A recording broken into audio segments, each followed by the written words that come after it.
All right, joining me now on set, talk some more, a little bit switching gears. We got Monica Crowley, former Assistant Treasury Secretary, host of the Monica Crowley podcast. I finally made the cut on that. And Greg Jarrett, Fox News legal analyst and author of the brand new book, Trial of the Century, on shelves today. There it is. Look at that. Terrific stuff. The Scopes Monkey Trial. Fabulous stuff. I just want to play a piece from Kevin McCarthy because today could be a day of reckoning for the FBI. Take a listen, please. If he misses the deadline today, I am prepared to move contempt charges in Congress against him. We have jurisdiction over this. He can send us that document. We have the right to look at that, Republicans and Democrats alike in that committee. And if he does not follow through with the law, we will move contempt charges against Christopher Wray and the FBI.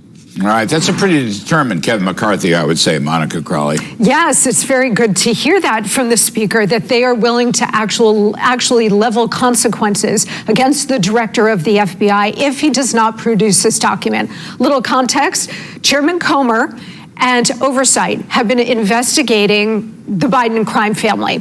One of the things that has come to their attention via a whistleblower is the fact that there exists a document from several years ago indicating that Joe Biden was part of a criminal bribery scheme. We don't know if it's true, but the Congress needs to investigate it because it was brought to their attention. The FBI has been stonewalling this now for weeks. Wray wrote a letter to Comer and others in Congress saying, you're not going to get this document. Apparently today there was going to be a phone call between Chairman Comer and Director Wray. We'll see what comes out of this. But this Congress has every right to this document because it remains unclassified. Greg Jarrett, what authority does this Congress have? So Comer will read the Riot Act to Christopher Wray. Comer's not a guy to mince words, okay? He's got nothing to fear.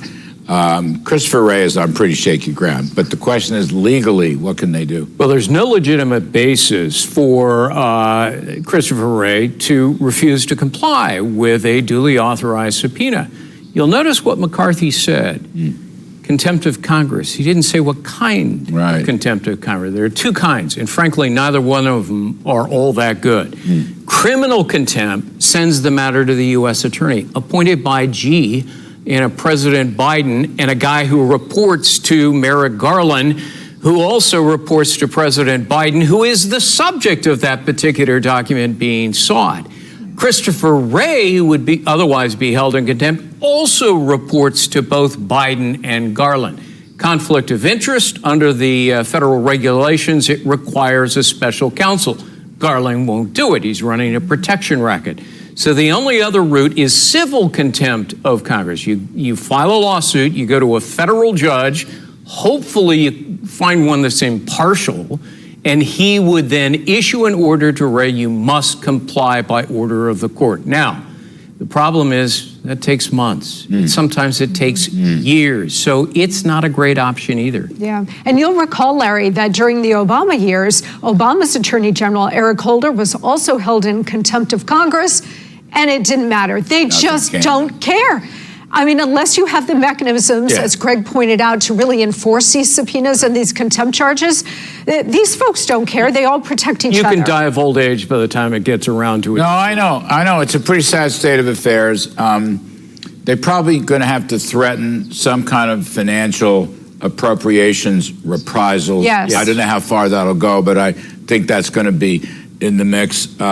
Christopher Wray is toast one way or the other. I mean, if a Republican comes in and going to clean house, the top 5 layers of the FBI, the top 10 layers of the FBI, whatever. Greg Jarrett, your column on Fox Digital, though, is very important because you remind us that the Durham report, okay, nobody's criticized. I mean, the Durham report is the report. It's the report of record now about the Russian collusion hoax nonsense BS faced by Donald Trump in his campaign, in his administration, in his dumb impeachment. Anyway, Obama knew about it. Sure. Vice President Biden knew about it. Attorney General Loretta Lynch knew about it. Brennan of the CIA knew about it. Clapper knew about it. They all knew about it because this was a Hillary campaign make-believe thing. They all knew about it, but no one's getting punished, Greg Jarrett. That's what blows me away. Silence to hide the truth is a lie.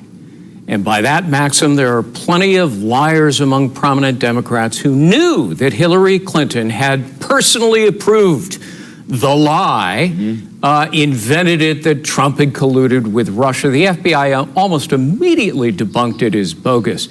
John Brennan, then CIA director, rushes over to the White House to tell then President Obama and our current president, Joe Biden, hey, this is all Hillary's doing. It's a smear to frame her political opponent. What did Obama and Biden do?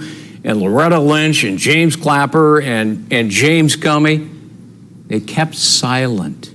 As America was convulsed in this media-driven orgy of lies for 3 years, that is unconscionable. It's despicable behavior to remain silent when they knew the truth. You know, And there's no accountability, and I'm not confident that there ever will be accountability, Larry, because the system protects itself.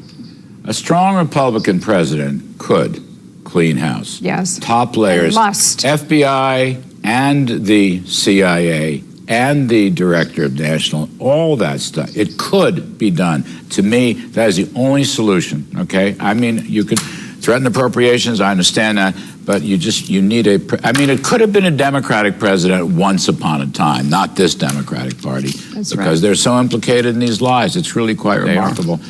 Anyway, sad tale. You know, MAGA, they can talk about democracy all they want. This is undermining our whole democratic system. Monica Crowley, Greg Jarrett, thanks very much.